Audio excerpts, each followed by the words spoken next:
Now we will start with chapter number 1 partnership. अभी अगर हम बात करें अपनी 11th की, 11th में हम लोगों ने अपना अकाउंट्स कंप्लीट किया, अपने फाइनल एग्जाम्स दिए और उसके बाद हमारी 11th हो गई कंप्लीट। 11th में हमने अकाउंट्स पढ़ा, जब हम लोग 12th में आए तो 12th में फिर से हमारे पास अकाउंट्स आ गया। अब पॉइंट ये आता है, अगर 11th में ऑलरेडी हम लोग अकाउंट्स पढ़ चुके हैं तो 12th में फिर अकाउंट्स पढ़ रहे हैं, तो नया क्या है इस बार? अकाउंट्स तो ऑलरेडी हम कंप्लीट कर चुके हैं, मतलब हम जर्नल एंट्रीज कर चुके हैं। बिजनेस में जब भी कोई एक्टिविटी रिकॉर्ड होती है सबसे पहले जर्नल में, जर्नल के बाद वो एक्टिविटी कहाँ रिकॉर्ड होती है? लेजर्स में। लेजर्स के बाद क्या बनता है सर? Trial balance. चलो ट्रायल बैलेंस भी बन गया। उसके बाद सर, उसके बाद हम लोग बनाएंगे trading and profit and loss account. अच्छा, जो trading profit and loss account है यही हमें बताता है कि हमारा प्रॉफिट आया है लॉस। जैसे हम यहाँ पर लिखते हैं ना 11th में टू नेट प्रॉफिट। और लास्ट वर्क होता है हमारा बैलेंस शीट प्रिपरेशन का, और यहाँ पर हमने बना दी अपनी बैलेंस शीट। इसका मतलब स्टार्टिंग टू एंड हम सारे अकाउंट्स ऑलरेडी प्रिपेयर कर चुके हैं, जहां से अकाउंट स्टार्ट होते हैं और जहां पर अकाउंट्स एंड होते हैं सब कुछ। इसका मतलब अकाउंट्स तो हमारा ऑलरेडी कंप्लीटेड है। तो फिर अब नया क्या करने वाले हम लोग? 11th में जो हम अकाउंट्स बनाते थे उसमें एक वर्ड यूज होता था प्रोप्राइटर। प्रोप्राइटर का मतलब क्या है? सिंगल ओनर, यानी कि बिजनेस का ओनर हमेशा एक सिंगल पर्सन रहेगा। जैसे आप कई बार वर्ड यूज करते हैं, Ram started business with cash, Mohan started business with capital of ₹5 lakh. Single owner, जिसे हम लोग प्रोप्राइटर भी कहते थे। अब आते हैं 12th में। अब जब हम 12th में एंटर हुए तो फिर से हमारे पास अकाउंट्स आ गया। तो यहां पर नया क्या होगा? यहां पर नया आपके लिए क्या होगा? वहां पर सिंगल ओनर था, यहां पर 2 और मोर, यानी कि या तो 2 ओनर्स होंगे या तो 2 से ज्यादा ओनर्स होंगे। अगर 2 या 2 से ज्यादा ओनर्स है तो इसका मतलब क्या हुआ? आपस में वो सब क्या है सर? आपस में तो वो सब पार्टनर्स हैं। जब किसी बिजनेस के एक से ज्यादा ओनर होंगे तो वो सब आपस में क्या होंगे? पार्टनर्स होंगे। और यहीं पर ही हमारे पास नए अकाउंट्स आ जाते हैं, जिस अकाउंट्स को हम बोलते हैं पार्टनरशिप अकाउंट्स। वहां पर हमने क्या पढ़ा था? प्रोप्राइटरशिप।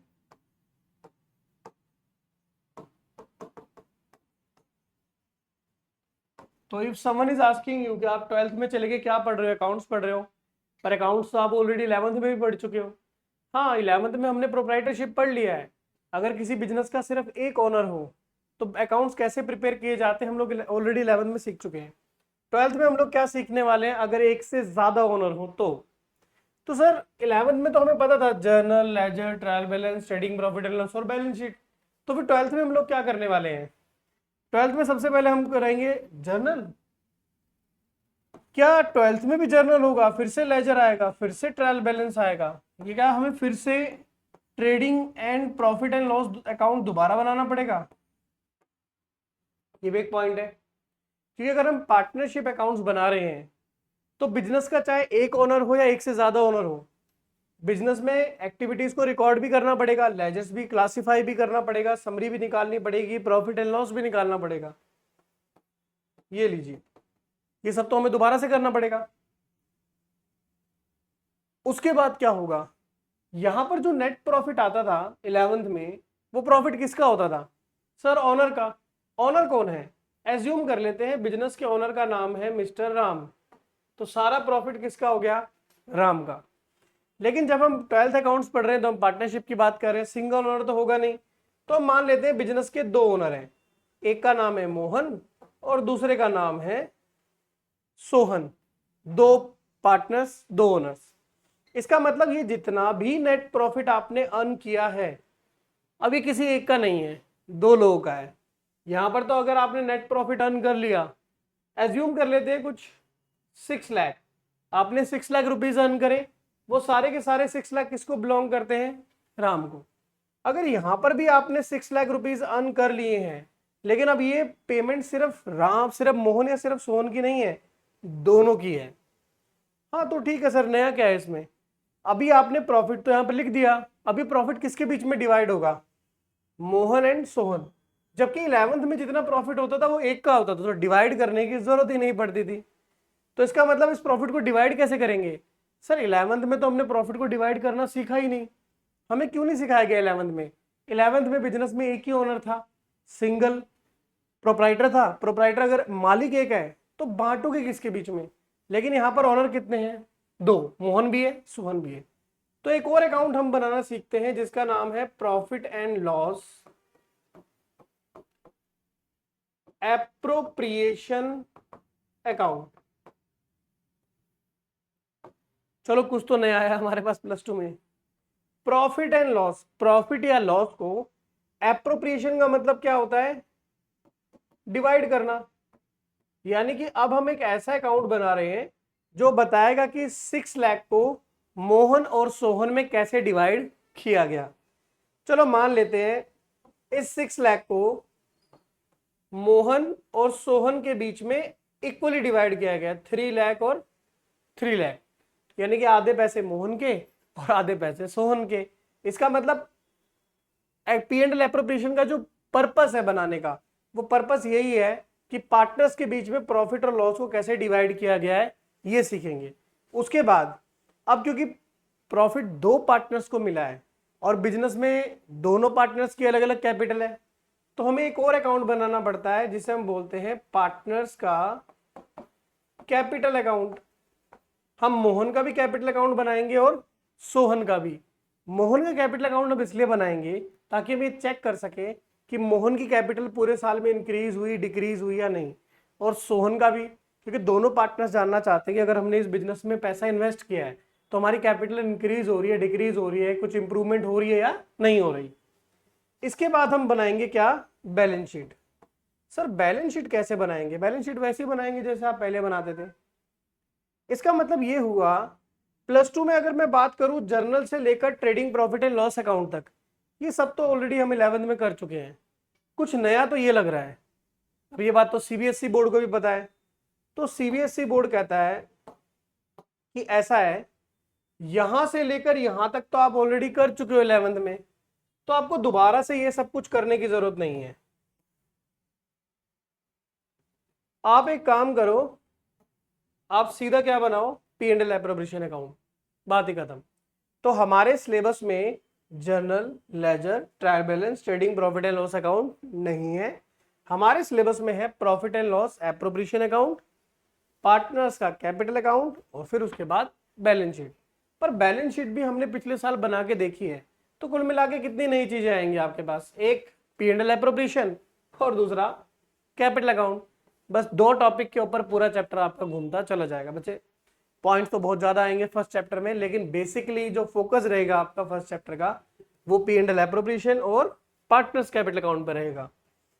तो पार्टनरशिप का बिजनेस हो चाहे प्रोप्राइटरशिप का बिजनेस हो, दोनों में ही journal, ledger, trial balance, trading profit and loss account दोनों में बनता है। फर्क क्या होता है? वहां पर जब आप प्रॉफिट निकालते थे वो सारा किसी ऑनर को मिल जाता था। यहां पर जब आप प्रॉफिट निकालोगे तो उस प्रॉफिट को आपको डिवाइड करके भी दिखाना होगा, और डिवाइड करने के बाद उनकी कैपिटल इंक्रीज हुई, डिक्रीज हुई, कितना फर्क पड़ा वो भी आपको शो करना पड़ेगा। उसके बाद आप अपनी बैलेंस शीट बना लीजिए, खत्म। तो दो चीजें बनानी सीख लेते हैं हम, हमारा काम हो जाएगा। पर एक पॉइंट आता है, सर एक बात बताइए, अगर हम लोग trading profit and loss account बनाएंगे ही नहीं तो प्रॉफिट डिवाइड कैसे करेंगे? क्योंकि जब तक trading profit and loss account नहीं बनेगा तो हमें तो प्रॉफिट ही नहीं पता होगा, और अगर हमें प्रॉफिट या लॉस पता ही नहीं है तो हम डिवाइड क्या करेंगे? तो सबसे इंपॉर्टेंट पॉइंट, ये जो प्रॉफिट है 6 लाख का, ये आपको क्वेश्चन में हमेशा होगा गिवन। सीबीएसई का कहना है हम आपको प्रॉफिट या लॉस ऑलरेडी देंगे, पहले से मेंशन्ड होगा। उस प्रॉफिट और लॉस को हमें डिवाइड करके दिखा दो पार्टनर्स के बीच में आपने कैसे डिवाइड किया। तो हमारे लिए टॉपिक होगा प्रॉफिट और लॉस को डिवाइड कैसे करते हैं।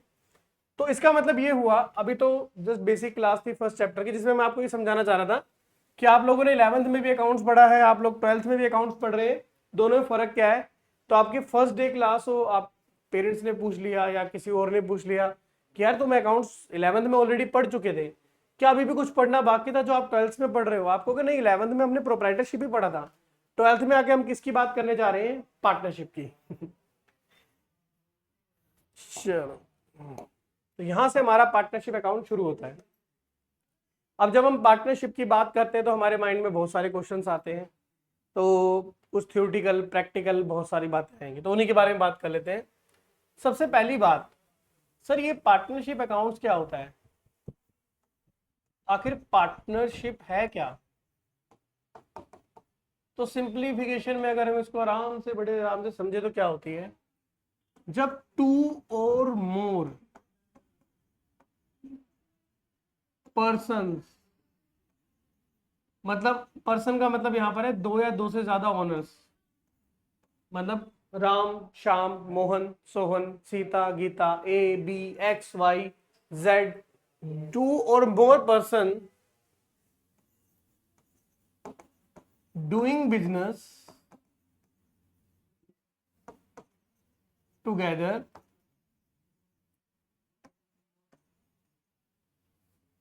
For earning the profits. जब दो से ज्यादा पर्सन या दो से ज्यादा ओनर्स मिलकर कोई बिजनेस साथ में स्टार्ट करें ताकि हम उसके प्रॉफिट्स आपस में शेयर कर सकें, तो उसी को कहा जाता है पार्टनरशिप। देखो बुक्स में जो डेफिनेशंस हैं हम उनको भी पढ़ेंगे, लेकिन सबसे पहले हमारे लिए जरूरी है इस चीज को समझना। डेफिनेशंस और मीनिंग में फर्क है। मीनिंग क्या है सिंप्लीफिकेशन में, कि मुझे पार्टनरशिप समझ में आ गई। डेफिनेशन तो हम इसलिए पढ़ते हैं ताकि प्रॉपर वर्डिंग्स आए कि कैसे पेपर में लिखना चाहिए। पार्टनरशिप ही हो गई। यहाँ पर दो बातें निकल के आई है, टू और मोर। तो सर एक बात बताओ, मिनिमम तो आपने अच्छी बात बताई कि मिनिमम टू हो सकते हैं, लेकिन सर मोर का क्या मतलब है? यहाँ पर कितने ज्यादा से ज्यादा लोग पार्टनरशिप में उतर सकते हैं? मतलब आज मैं अपना बिजनेस स्टार्ट करना चाहूँ अपने दोस्त के साथ तो कितने हम दोस्त इकट्ठे होकर बिजनेस स्टार्ट कर सकते हैं? तो आपके लिए मोर, मिनिमम टू। तो मोर का मतलब क्या होगा? मैक्सिमम 50। आप मैक्सिमम से मैक्सिमम 50% इकट्ठे होकर पार्टनरशिप चला सकते हो। यानी कि अगर आपका पार्टनरशिप का बिजनेस है तो मिनिमम कितने पार्टनर्स हो सकते हैं? दो। और मैक्सिमम से मैक्सिमम कितने पार्टनर हो सकते हैं? 50, इससे ज्यादा नहीं। अब ये तो बहुत अच्छा क्वेश्चन था। तो दूसरा पॉइंट आता है, who can be a partner. Sir एक बात बताइए, कौन पार्टनर बन सकता है? ये भी अच्छा क्वेश्चन है सर, कौन पार्टनर बन सकता है? तो चलिए इसके बारे में बात करते हैं। Anyone can be a partner. चलो ये भी ठीक है, कोई भी पार्टनर बन सकता है एक्सेप्ट। अच्छा, यानी कि देयर आर एक्सेप्शंस। एक्सेप्शंस क्या होती है आपको पता ही है, जहां पर नॉर्मल रूल्स अप्लाई नहीं होते। मतलब हर कोई पार्टनर बन सकता है इनको छोड़कर। पहला, माइनर। सर माइनर कौन होता है?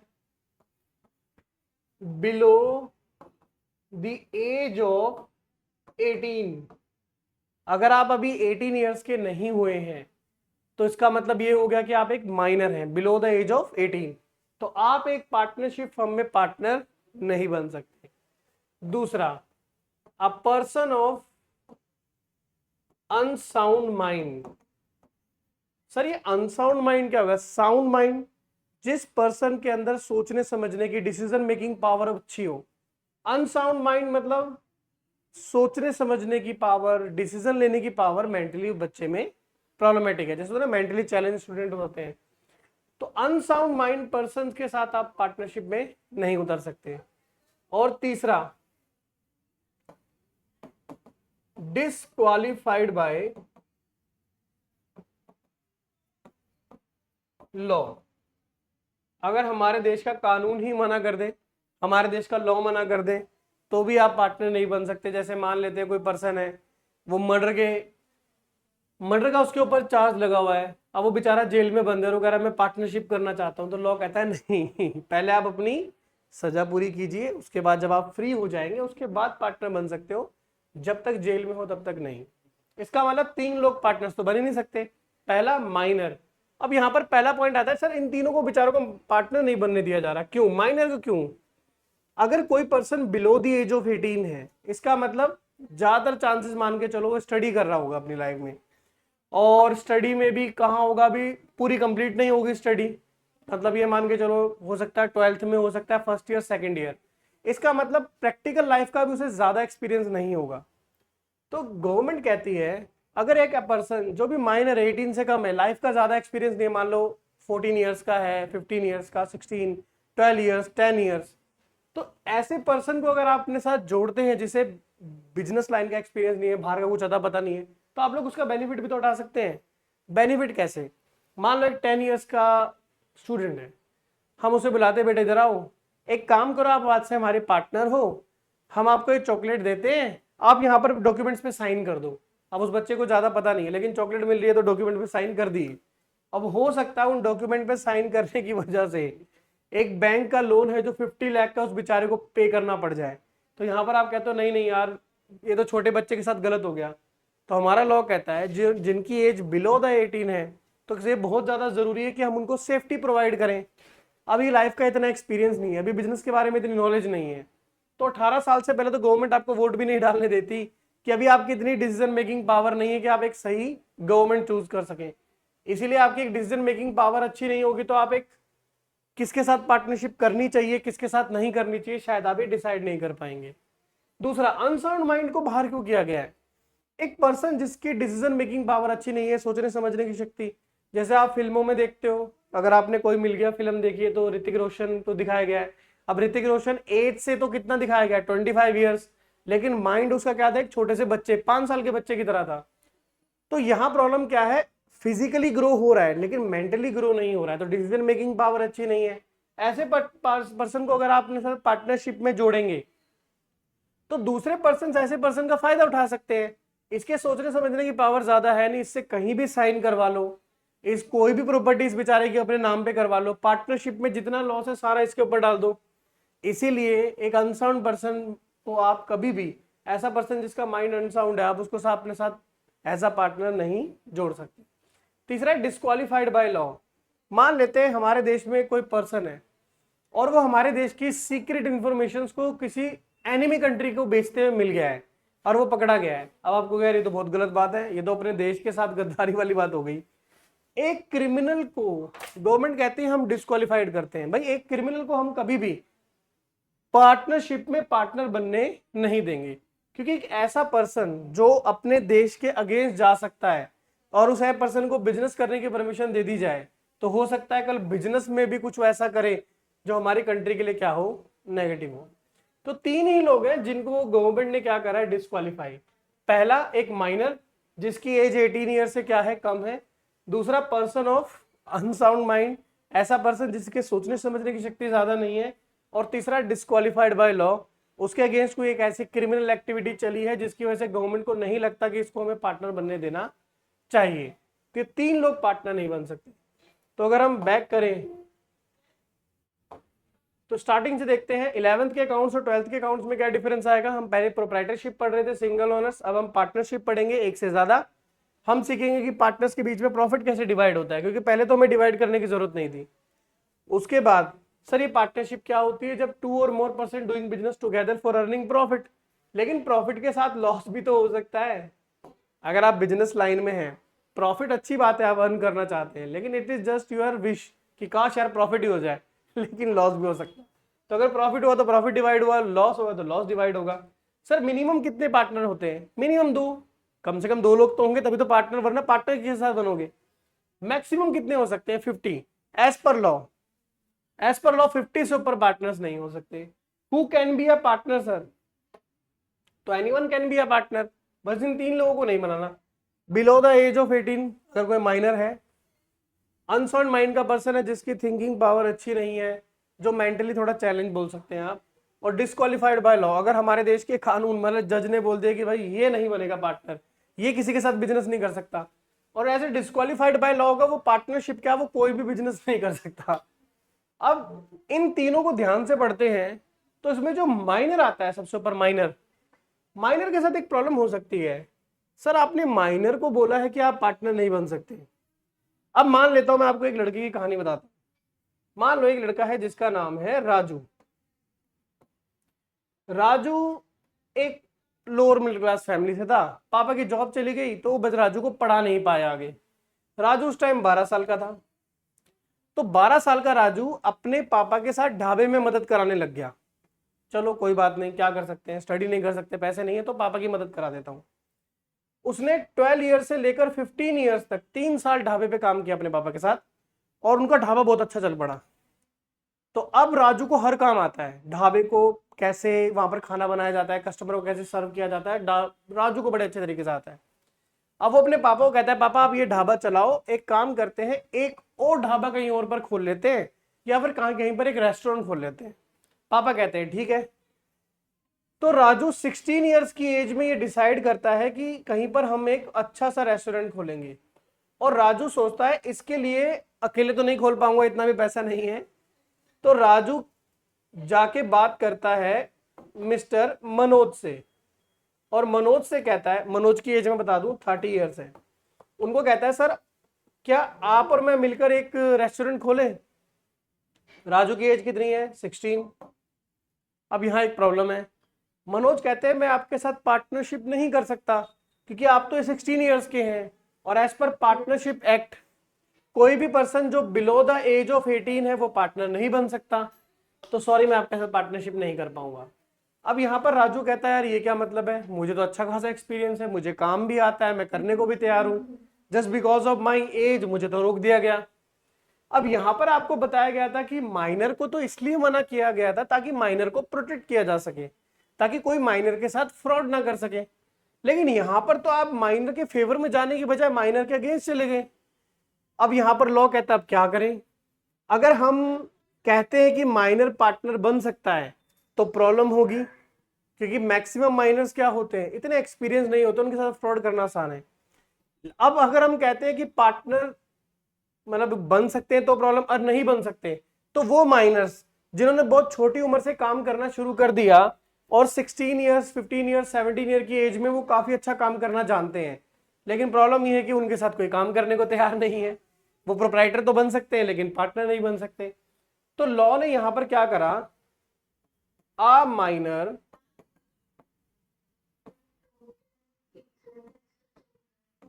Can not be a partner. Law ने कहा भाई पार्टनर तो नहीं बन सकता, हाउएवर या इजी कर लेते हैं, but a minor can be admitted into the partnership for profits only। अब यहां पर ना स्टूडेंट कहते हैं क्या लिख रहे हो सर आप, minor can not be a partner but a minor can be admitted into the partnership for profit. आप ही कह रहे हो वो पार्टनर नहीं बन सकता, फिर आप ही कह रहे हो उसे पार्टनरशिप में ऐड किया जा सकता है, एडमिटेड किसका क्या मतलब हुआ। मतलब ये है हमारे देश का लॉ कहता है माइनर पार्टनर तो नहीं बन सकता, लेकिन अगर किसी पार्टनरशिप फर्म ने कहा कि भाई पार्टनरशिप में मान लो मोहन और सोहन बिजनेस चला रहे थे, उन्होंने कहा भाई राजू को हम अपने साथ जोड़ लेते हैं। अब मोहन सोहन और राजू भी ऐड हो गया है, राजू पार्टनर की तरह काम तो नहीं कर सकता लेकिन उनके साथ बिजनेस में जुड़ सकता है। सर फिर अगर वो बिजनेस में जुड़ गया तो वो भी तो ऑनर ही हुआ ना, एक तरह से बिल्कुल ऑनर हुआ। तो फिर फर्क क्या आया, फर्क ये आएगा अगर आप एक माइनर को अपने साथ ऐड करते हो और बिजनेस में प्रॉफिट होता है तो तीनों के बीच में बटेगा, मोहन सोहन राजू तीनों को प्रॉफिट मिलेगा। लेकिन अगर बिजनेस में लॉस होता है तो सिर्फ और मोहन और सोहन को ही मिलेगा, राजू का लॉसेस से कोई लेना देना नहीं है। इसका मतलब हमारे देश का लॉ कितना तेज है, हमारे देश के लॉ ने कितना अच्छा माइंड लगाया कि हमने माइनर को पूरी तरह प्रोटेक्ट कर दिया। कैसे, अब आप माइनर को अपने साथ जोड़ सकते हो बिजनेस में, लेकिन सिर्फ प्रॉफिट्स के लिए, प्रॉफिट हुआ तो उसका हिस्सा होगा और लॉस हुआ तो उसको कोई लेना देना नहीं है। यानी कि minor can be admitted into the partnership for profits only. इससे फायदा क्या होगा, इससे या तो माइनर को फायदा होगा या तो फायदा नहीं होगा, लेकिन माइनर को कभी नुकसान नहीं हो सकता। क्योंकि अगर पार्टनरशिप में हमने कुछ भी नहीं कमाया तो कोई बात नहीं, हमने प्रॉफिट कमाया तो माइनर को मिलेगा, लेकिन अगर हमें लॉस हुआ तो माइनर का लॉस से कोई लेना देना नहीं होगा। इसका मतलब माइनर के साथ तो बढ़िया है। पहली बात तो आप माइनर को पार्टनर नहीं बना सकते, और अगर आपने माइनर को अपने साथ जोड़ भी लिया है बिजनेस में पार्टनरशिप में तो वो सिर्फ प्रॉफिट के लिए जुड़ेगा बस। तो फिर वो पार्टनर ही तो हुआ ना सर, अगर वो प्रॉफिट के लिए भी जुड़ेगा तो। देखो पार्टनर बोलोगे उसे तो वो प्रॉफिट और लॉस दोनों के लिए रिस्पॉन्सिबल होगा। आप बस ये बोलोगे you are a minor, we are adding you into the business, as a owner ही आपको ऐड कर रहे हैं, लेकिन डोंट वरी, आपको लॉसेस से कोई लेना देना नहीं है। आपको सिर्फ हमारी पार्टनरशिप में या तो प्रॉफिट होगा या तो जीरो लेवल होगा, मतलब कोई प्रॉफिट लॉस नहीं होगा तो प्रॉफिट होगा, लॉस से आपका कोई लेना देना नहीं है। This is one of the best thing. तो इसका मतलब कौन पार्टनर नहीं बन सकता? माइनर, अनसाउंड माइंड और डिस्क्वालिफाइड। पार्टनर क्यों नहीं बन सकता? एक्सपीरियंस नहीं है, एज कम है, तो हो सकता है हमेशा फ्रॉड हो जाए। अनसाउंड माइंड को पार्टनर क्यों नहीं बना सकते? सर ये तो गलत बात है, वो मेंटली थोड़ा सा बेचारा चैलेंज्ड है, और ऐसे पर्सन के साथ कोई भी पार्टनरशिप में फ्रॉड करने के चांसेस है। डिस्क्वालिफाइड बाय लॉ से तो आप वैसे भी नहीं, अगर हमारे देश का कानून ही मना कर रहा है कि इसे पार्टनर नहीं बना सकते तो मतलब नहीं बना सकते। ओके, बस आज के लिए इतना काफी है। नेक्स्ट क्लास में पार्टनरशिप के बारे में कुछ एक्स्ट्रा करेंगे। Okay, bye bye students.